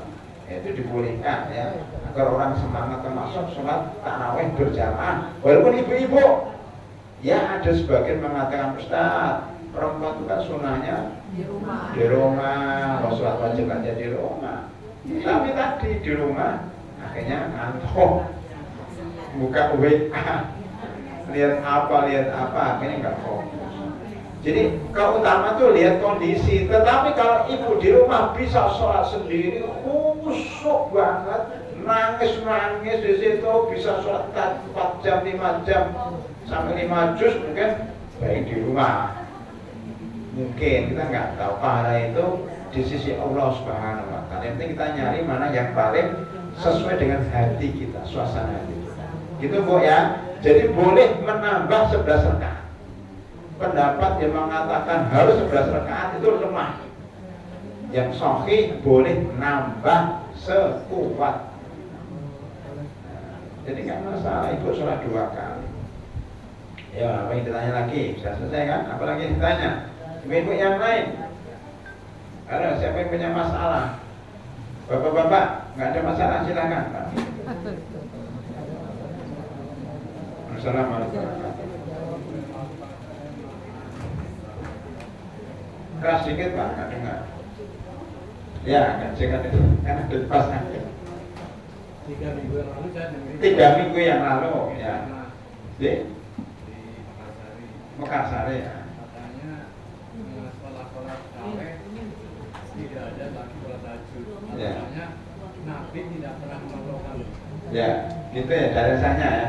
Saya tanya sama orang itu, memang Nabi pernah nyontohkan sholat tarawih, baca isya? Nggak ada. Ayo, gimana jawabnya? Nabi nggak pernah nyontohkan sholat tarawih baca isya, nggak ada diumumkan nanti malam dimulai sholat tarawih, nggak ada kayak gitu, nggak ada fix zaman dahulu. Kemudian kedua nggak diumumkan, yang ada Nabi Muhammad Sallallahu Alaihi Wasallam itu sholat tahajud sendiri malam hari jam 2 ya jam 2:30 itu sholat di masjid sendiri, di rumah sendiri lah, di masjid atau di rumah. Maksudnya 2 kali Pak. Sebentar, satu Pak. Itu sholatnya sendiri Pak, nggak ada jamaah.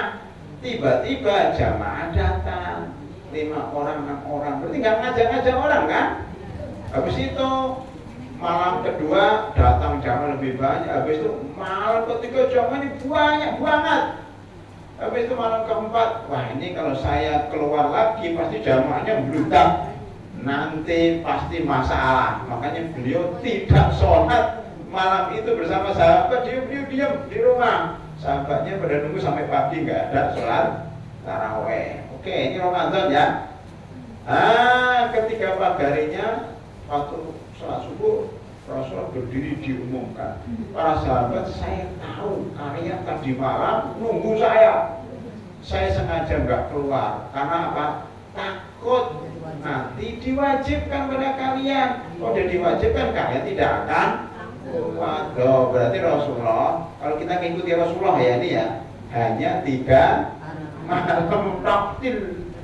Sahabat juga, Abu Bakar juga enggak. Sholat tarawih itu hanya pada zaman Umar bin Khattab pada periode kedua kekuasaannya.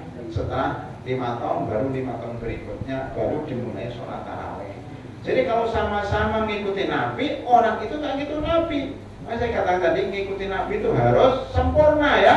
Sholat tahajudnya malam hari, kakinya bengkak-bengkak, baca Al-Baqarah, Ali Imran, An-Nisa, rakaat pertama itu.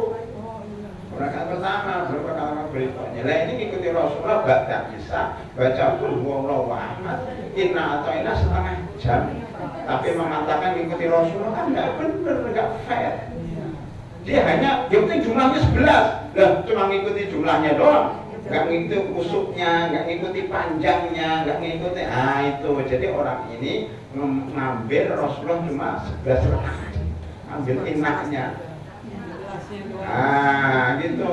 Memang Rasulullah nggak pernah melakukan, tetapi juga nggak pernah melakukan baca Isya. Gitu loh, cara berpikirnya. Beliau ngakunya malam hari dan panjang-panjang. Nah, makanya kalau kita memahami fikih, pahamilah lewat para ulama. Kalau kita langsung tek dari hadis, salah dia, salah kaprah. Maka tadi Thomas itu salah kaprah. Hanya kalau ada ulama, iya ada ulama itu minoritas. Saya dulu di Medina, Pak. Di Medina kan ulama banyak itu. Ulama banyak banget. Itu kami mahasiswa. Itu yang ikut sholat di Masjid Nabawi hampir semua mahasiswa. 7 bis sampai 10 bis. Yang nyempal pemahaman kehidupan Bapak tadi hanya setengah bis keluar. Anggap bid'ah, akhirnya dia keluar tidak mau sholat 23 rakaat, akhirnya dia pulang duluan karena kelaparan atau apa nggak tahu. Jadi hanya segelintir orang di Madinah loh itu yang memahami seperti itu, Pak. Semua ulama mayoritas mengatakan tidak apa-apa sholat bersama imam di Masjid Nabawi 23 rakaat sampai akhir. Kenapa? Karena sholat bersama imam itu sama dengan sholat 1 malam penuh. Jadi pemahamannya benar gitu, Pak. Bukan berarti 11 nggak boleh lagi, nggak ada larangan. Coba sebutkan larangan. Sebutkan satu hadis yang melarang kita sholat lagi. Coba ada nggak? Ada kan? Kalau Rasulullah nggak melarang, kenapa kamu melarang? Memang kamu Rasulullah kan? Beliau itu hanya berbuat. Berbuat itu tidak menunjukkan yang lain nggak boleh. Ini pemahaman suatu ketika kita sampaikan bagaimana cara memahami hadis gitu, Pak ya. Jadi pemahaman tadi tidak benar, ya keliru-keliru dikit lah ya. Silakan supaya yang menyebutkan tadi Ustadz siapa banyak baca para ulama sehingga nanti akan memahami maksud daripada Rasulullah itu sholat 11 rakaat. Itu aja jawabannya. Makasih Pak ya. Ya, silakan Pak. Ya.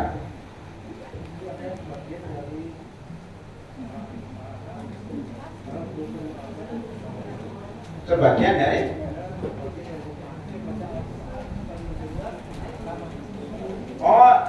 pas ceramah taraweh. Nah, ini pengen ya. Apa hukum kultum? Apa hukum kultum taraweh? Kan tadi istirahat. Oh, kan nggak ada pada zaman Rasulullah. Nah, saya tanya, memang ada kuliah subuh pada zaman Rasulullah. Tapi orang itu yang baca itu ikut kuliah subuh coba. Memang ada kajian rebuan mulai dari jam 9 sampai jam 11 pada zaman Rasulullah. Kan nggak ada, tapi dia ikut. Kan cara berpikirnya terbolak-balik. Nah, kultum tarawih itu nggak ada memang. Itu memanfaatkan waktu di mana umat Islam berkumpul dalam keadaan kepengen untuk menggapai maghfirah dari Allah Subhanahu wa taala, kepengen menggapai pahala, siap menerima nasihat. Ya, sampai ke situ, Pak. Sampai situ. Kemudian sholat tarawih kan sholat istirahat. Itu harus ada jedanya kan. Lah daripada ngobrol ngalor ngidul main HP, main WA, maka ada kultum. Kultum ini ceramah ilmu, mendengarkan ilmu itu lebih baik daripada membaca Al-Quran. Ibu-ibu di sini ya, jangan saya baca Al-Quran sekarang ya. Ustaz, kan baca Al-Quran bagus, memang ceramah nggak bagus? Oh, memang menuntut ilmu nggak bagus? Bagus kan? Karena membaca Al-Quran. Nah, kita katakan baca Al-Quran itu ibadah untuk diri sendiri, pahalanya dikit. Kalau menuntut ilmu, ibadah untuk diri dan orang lain, pahalanya lebih banyak.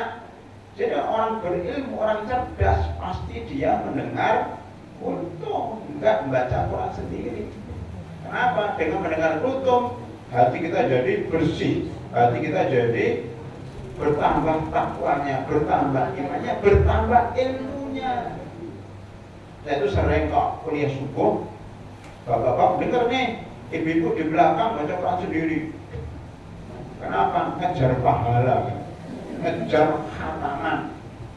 Ya, 1 bulan 10 kali khatam. Itu nggak bener, nggak pas lah ya. Ibu itu biasanya ingin ngejar pahala. Alif lam mim, alif 10, lam 10, mim 10 berapa? 30. 30. Kalau bismillahirrahmanirrahim coba dihitung berapa itu? Ini mau hitung pahala kan, coba berapa? Bismillah. Lah itu apa? Bismillah. Lah itu 1, 2, 3, 4. Malah aja.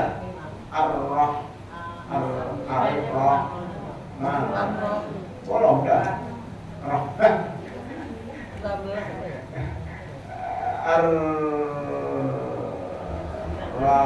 Pokoknya dihitung 17.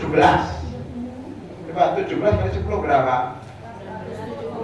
170. Oke. Baru bismillah kan? Alhamdulillahirabbil alamin berapa? Ar-Rahmanir-Rahim berapa? Sampai wal maghdubi alaihim dihitung berapa coba? Baca Al-Fatihah berapa pahalanya? Oh, Fatihah. Anggap saya ngitung kan saking banyaknya. Gini aja, 6.666 ayat, bukan huruf lah itu. Itu kalikan 10, berarti 6 sekian juta ya, belum hurufnya. Itu kan nyari pahala. Tetapi Al-Quran bukan sekadar untuk dicari pahalanya. Dalam Al-Quran disebutkan kitabul, berarti yang baca itu nggak paham. Surat Shad ayat 29 ya, surat Shad katanya dia baca Al-Quran, dia membaca ini enggak. Surat Shad itu surat ke-38 ayat 29. Fungsi Al-Quran, kitabun anzalnahu ilaika mubarakun, diambil keberkahannya, mubarak, berkah.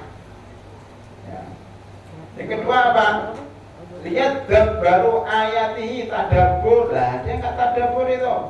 Yang ketiga apa? Tadakkur, mempelajari. Nah, orang yang tadi masuk kultum baca Al-Quran itu yang mana? Paling dia baru ngambil berkahnya. Dia nggak paham maknanya, nggak bisa mengambil istimbat hukum dari ayat itu. Berarti level yang paling rendah. Orang baca Al-Quran itu level yang paling rendah. Bagus lagi kalau paham artinya, bagus lagi kalau mengamalkannya. Saya ada rumusan Pak, 9 cara berinteraksi dengan Al-Quran, ya. Tilawah, tartil, tabarruk, tadabbur, tadakkur, tadarrus, ya, kemudian tahalluk, tahakum, dan tawasi. 9 cara kita berinteraksi dengan Al-Quran. Dia cuma baca doang, baca pun salah karena nggak belajar ilmu tajwid, nggak paham bahasa Arab maknanya apa. Makanya ibu-ibu saya sarankan juga bapak kalau Ramadan jangan hanya baca Al-Quran, tapi baca apanya Bu? Artinya juga ya. Baca artinya, baca tafsirnya, tadabbur apa perlu dihafal.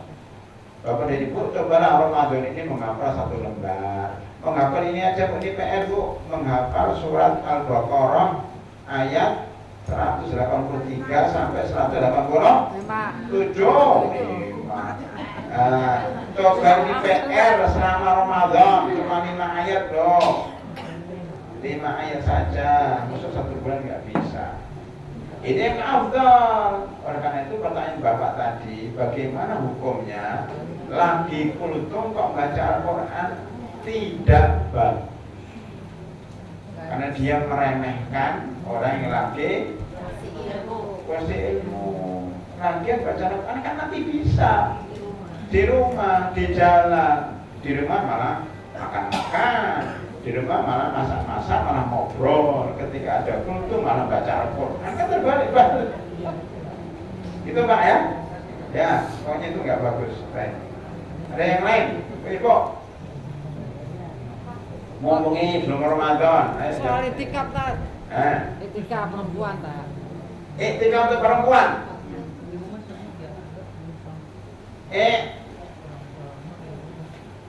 Itikaf sudah saya sebutkan tadi, itu adalah menahan diri ya di dalam masjid selama 10 hari untuk bermunajat kepada Allah Subhanahu wa Ta'ala.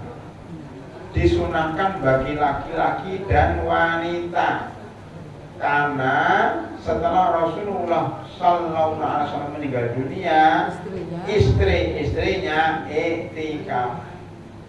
Itikaf itu cari masjid yang sepi, masjid yang itikaf itu harus di masjid. Kalau bisa yang sepi, tidak terlalu ramai, tidak boleh di musola. Karena apa?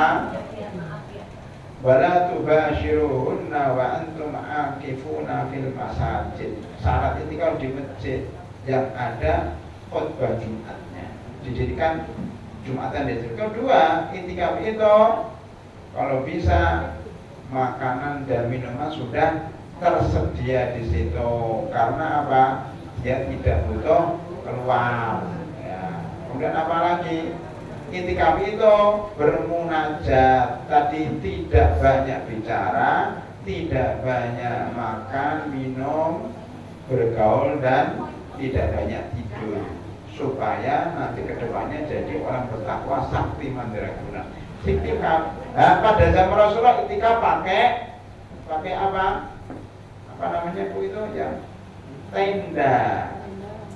Rasulullah itu itikafnya pakai tenda atau membuat kamar khusus supaya tidak bergabung dengan yang lainnya. Istri-istri Rasulullah pun kalau itikaf pakai tenda masing-masing. Sekarang dijual tenda-tenda Bu, di luar silahkan beli, nanti dipasang di masjid masing-masing ada tenda. Nggak muat Di belakang. Makanya masjid yang sepi. Taruh di belakang itu. Jadi Ya, di situ baca Al-Quran, berzikir, nangis nggak kelihatan orang. Nanti kalau puasa jamaah, dia keluar. Ketemu dengan jamaah, sebentar aja ngobrol, dah ya, saya mau itikaf, masuk ke tenda lagi. Itu itikaf yang benar seperti itu.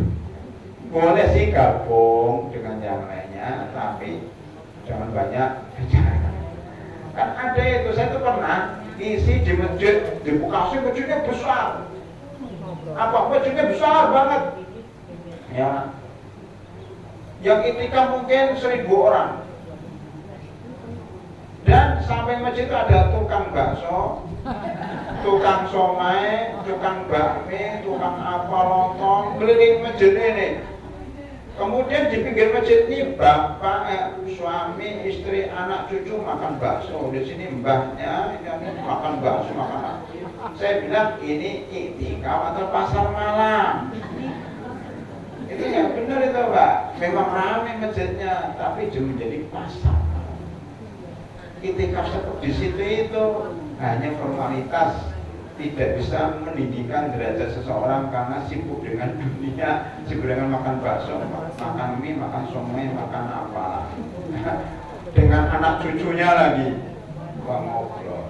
Kalau itikaf ya tinggal anaknya, tinggal cucunya sendiri. Itikaf membawa cucu, nggak jadi itikaf.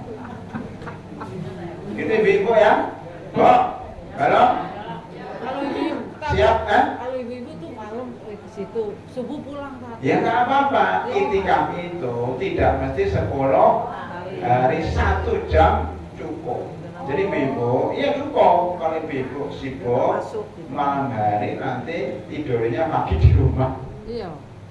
Bahkan yang PNS, yang ASN, yang sibuk kerja itu malamnya itikaf, paginya kerja. Tapi dia nggak pulangnya ke masjid. Itu di Mesir juga banyak Bu, orang seperti itu. Lumayan, dia itikaf 1 malam. Gitu ya. Jadi ibu-ibu kalau mau itikaf semalam aja nggak apa-apa. Setiap malam saja maksudnya. Wabil khusus malam ganjil. Gitu. Jadi fattaqullaha mastata'tum. Bertakwa kepada Allah semampu kalian. Tidak harus 10 hari. Saya kira itu ibu-ibu ya, mudah-mudahan bermanfaat ya, mudah-mudahan kita bisa menghadapi bulan Ramadan dengan iman dan dengan ilmu sehingga ibadah kita diterima oleh Allah Subhanahu wa taala. Satu lagi tuh pertanyaan. Perempuan kan kalau yang haid gimana Tat? Ngapain aja dia kalau Ramadan dan sedikit? Perempuan yang haid dia boleh membaca Al-Quran melalui Android HP. Bacalah di situ dengan niat zikir. Saya niat zikir. Itu aja terus. Nggak usah ke masjid, di rumah, nggak usah itikaf. Jadi baca Quran boleh? Di rumah Baca Quran boleh? boleh. Kalau dari Handphone? HP, dari handphone, enggak dari Quran itu dari HP. Dan diniatkan apa? Zikir subhanallah alhamdulillah, tapi zikirnya dengan kalau perlu hafalan murojaah surat Al-Kafirun, surat Ad-Duha, surat Al-Buru, surat Inna Atainakal Kautsar. Boleh kalau bisa hafalan, tidak megang apa-apa. Cuma ulang aja itu juz amat ulang-ulang. Itu orang haid dan orang yang lagi berhalangan. Gitu ya. Boleh zikir. Makanya sekarang disiapkan HP-nya. Kalau nggak pakai HP, pakai sarung tangan. Oke, tidak megang. Kalau nggak punya HP, pakai Quran terjemahan. Atau pakai tafsir, jangan Quran asli. Itu paling ringan pakai HP, pakai Android yang lebih besar itu lebih baik. Saya kira gitu ya, Bapak-Ibu sekalian. Mudah-mudahan Allah Subhanahu wa taala meridhoi kita dan menerima segala amal ibadah kita. Amin ya rabbal alamin. Mari kita tutup kajian ini dengan doa kafaratul majlis. Subhanakallahumma bihamdika asyhadu an la ilaha illa anta astaghfiruka wa atubu ilaik. Assalamualaikum warahmatullahi wabarakatuh.